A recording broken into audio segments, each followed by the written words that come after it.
Hello everyone and welcome to the second iteration of Physics Friday, and in today's video we are going to be calculating how fast Thor needs to be traveling horizontally in order to actually fly. Yes, very important physics we're doing today. So, to start off with, let's draw a free body diagram and make my physics teacher proud.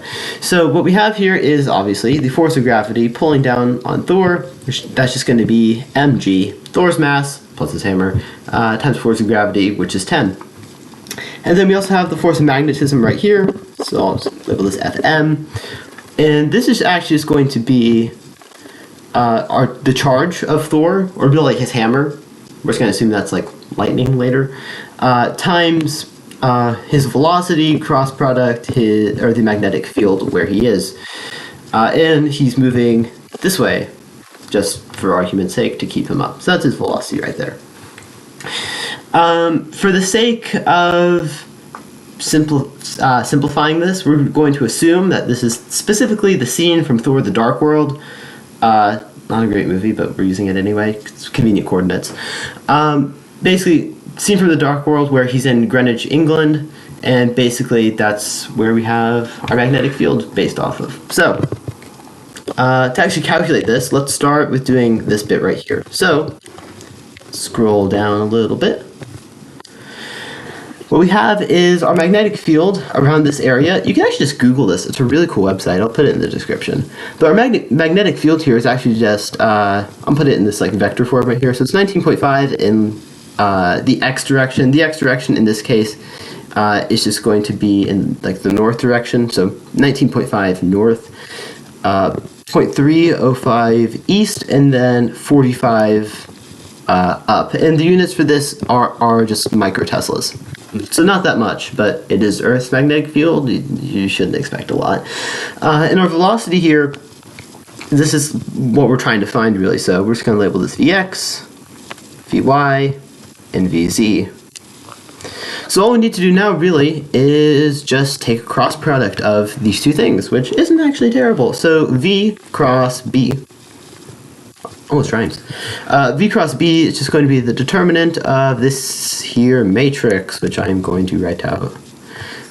So just our unit vectors on the top, so that's how you take a cross product. And our V vector here, so Vx, Vy, Vz.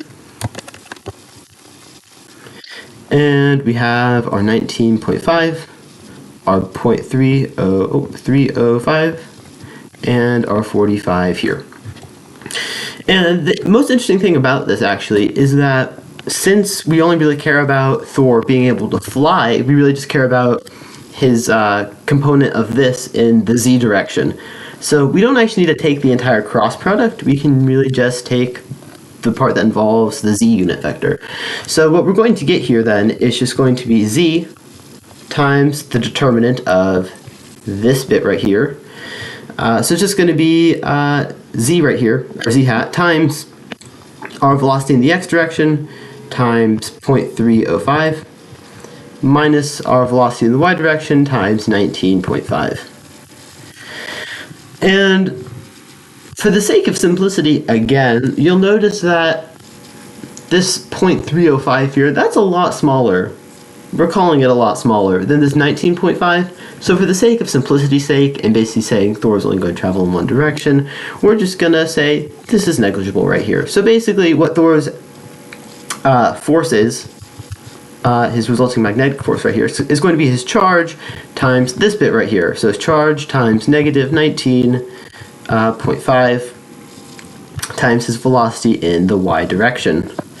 And y here is just like east-west, really. That's how we're setting up our coordinate system. So we have his force now forcing him up. So all we really need to do now is determine, well, what's his mass and what's the charge of his hammer, Mjolnir, and then we can solve for the velocity. So let's do that, shall we? We know from physics that the force of magnetism must be greater than mg. And mg right here is actually just going to be, let's see, 119.2 plus 95 119.2 is just the mass of Mjolnir itself. You can actually Google it. It has like a really specific value for some reason. It's kind of funny. And then we're just going to assume G is 10, and the 95 is just like the weight of Chris Hemsworth. You can Google that apparently. Anyways, it's subbing this in, subbing our force of magnetism, and we have Q, or negative Q, times 19.5 times Vy is going to be, or must be greater than 19.2 plus 95 times 10. And if we're going to assume again that the charge for our lightning bolt, or sorry, the charge of Mjolnir is just going to be 1 for like an average lightning bolt, because, you know, Thor's like all lightning and stuff, so we're just going to assume it's like lightning, you know?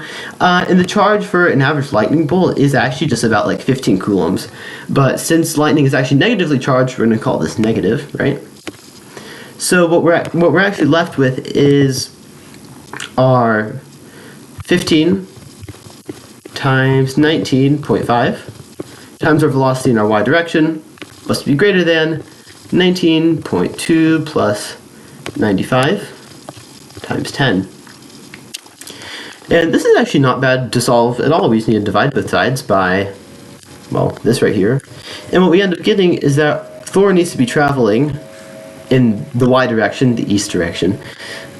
He must be traveling greater than 19.2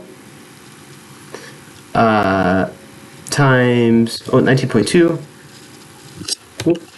plus 95 times 10 divided by 15 times 19.5.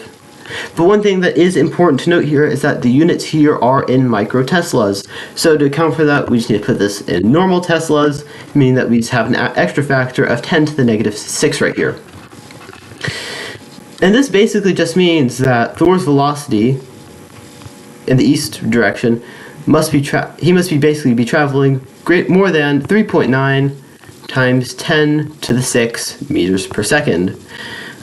Which you might say, okay, that seems like a pretty large number. What is that in terms of the speed of light? Well, if you must know, Vy over c is actually about 1.3%. So basically, in order for Thor to fly, he needs to go about 1.3% the speed of light east, in this case, actually. So yeah. One important thing to note, though, is that only Thor can do this, because nobody else is really worthy to lift the hammer, except for Captain America. But anyways, that's besides the point. Anyways, only Thor can do this, which is kind of cool. But anyway, I hope you all enjoyed the video, and hopefully I'll see you on the next one. See you next time.